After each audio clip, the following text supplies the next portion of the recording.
इस कहानी के लेखक हैं नीरज चतुर्वेदी। एक बार एक क्राइम रिपोर्टर अपनी गाड़ी से कहीं जा रहा था, लेकिन अचानक उसकी गाड़ी के सामने एक आदमी बेसुध हालत में आकर गिर जाता है। तभी क्राइम रिपोर्टर अचानक अपनी गाड़ी पर ब्रेक लगा देता है, लेकिन वह बहुत घबरा जाता है। उसे समझ नहीं आता कि इतनी सुनसान रास्ते से ये आदमी आया कहां से। तभी वह हिम्मत करके गाड़ी से बाहर निकलता है और उस आदमी को उठाता है। वह घबराते हुए रिपोर्टर को बताता है कि उसे कोई जान से मारना चाहता है, इसीलिए वह अपनी जान बचाकर भाग रहा था। लेकिन रिपोर्टर को उसकी बात पे भरोसा नहीं होता। फिर भी रिपोर्टर उसे अपनी गाड़ी में बैठाकर हॉस्पिटल के लिए जाने को कहता है। अब रिपोर्टर को उस पर थोड़ा भरोसा होने लगता है, लेकिन अब रिपोर्टर के दिल में कुछ ख्याल आता है कि क्यों ना यह केस वो सुलझा दे और बाद में पुलिस को इन्फॉर्म कर दे। लेकिन यह रिपोर्टर की सबसे बड़ी भूल थी, जो कि एक नए अध्याय को शुरू करती है। अब तक रिपोर्टर को उस इंसान पर पूरा भरोसा हो चुका था और वो उसकी बातों में आ जाता है। वो इंसान एक हॉस्पिटल का नाम बताता है और कहता है कि वहाँ एक डॉक्टर को वह जानता है और उसके पास जाने की जिद करता है। तभी रिपोर्टर उसकी बात मानकर उसे वहाँ ले जाता है। हॉस्पिटल पहुंचकर उन्हें पता चलता है कि डॉक्टर तो आज छुट्टी पर हैं और वह उन्हें घर में ही मिलेंगे। तभी वह इंसान रिपोर्टर से कहता है कि डॉक्टर से घर जाकर मिलते हैं। रिपोर्टर के मना करने के बावजूद भी वह उसे चलने के लिए मना लेता। तभी दोनों डॉक्टर के घर के लिए निकल पड़ते हैं और जैसे ही घर पे पहुंचते हैं तो यह डॉक्टर रिपोर्टर की पहचान का होता है। ये दोनों एक दूसरे को देखकर मुस्कुराते हैं, लेकिन साथ आए हुए इंसान की आंखें लाल हो जाती हैं। डॉक्टर घर में अकेले होते हैं और इतनी रात से अचानक इनके आने से डॉक्टर को कुछ अजीब लगता है। फिर भी वह रिपोर्टर से पहले से परिचित होने की वजह से वह दिमाग पर इतना ज्यादा जोर नहीं देते। रिपोर्टर को घर के अंदर बुला लेते हैं। तभी रिपोर्टर डॉक्टर को सारी घटना बता देते हैं, लेकिन डॉक्टर को फिर भी यह बात समझ नहीं आती कि वो आदमी उसे कैसे जानता है जो रिपोर्टर के साथ आया है। तभी वह इंसान डॉक्टर के बारे में कुछ पुरानी बातें बताता है, जिसकी वजह से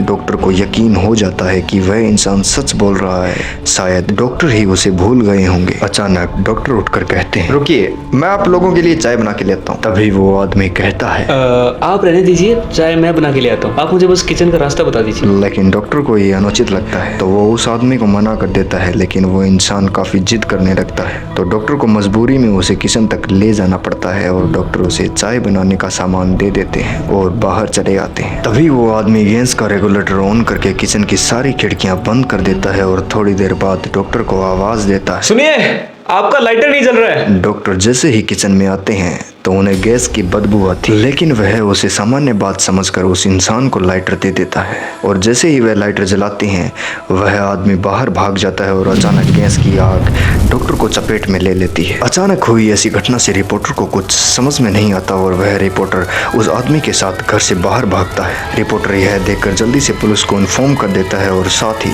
फायर ब्रिगेड को भी बुला लेता है, लेकिन तब तक बहुत देर हो चुकी थी। घटना स्थल पर पुलिस के आने के बाद रिपोर्टर उस आदमी के साथ वहां से निकल जाता है और गाड़ी की स्पीड तेज करते हुए कहीं अकेले स्थान में जाना चाहता है। दरअसल यह सब देख उसका दिमाग घूम चुका था। उसे कुछ समझ नहीं आ रहा था कि यह सब चल क्या रहा है। तभी अचानक बगल में बैठा हुआ आदमी उसकी गाड़ी का स्टीयरिंग व्हील घुमा देता है और गाड़ी खाई में चली जाती।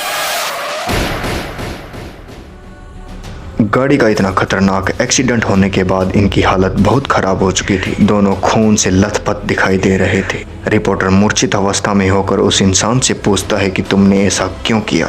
तभी वह इंसान जोर जोर से हंसने लगता है और रिपोर्टर से कहता है, मेरा सोनू सो गया। रिपोर्टर यह सुनकर चकित रह जाता है, क्योंकि इस नाम से तो उसकी प्रेमिका ही उसे बुलाती थी, जो कुछ साल पहले मर चुकी थी, जिसकी वजह से यह रिपोर्टर था। उसने उसे अपने प्यार के जाल में फंसाकर उसे गर्भवती कर दिया था और जब बाद में लड़की ने शादी करने के लिए कहा तो उसने मना कर दिया। लड़की के जिद करने के बाद वह शादी के लिए मान गया, लेकिन लड़की को पता नहीं था कि यह केवल उसका दिखावा था और रिपोर्टर की मौत से यह कहानी खत्म हो जाती है।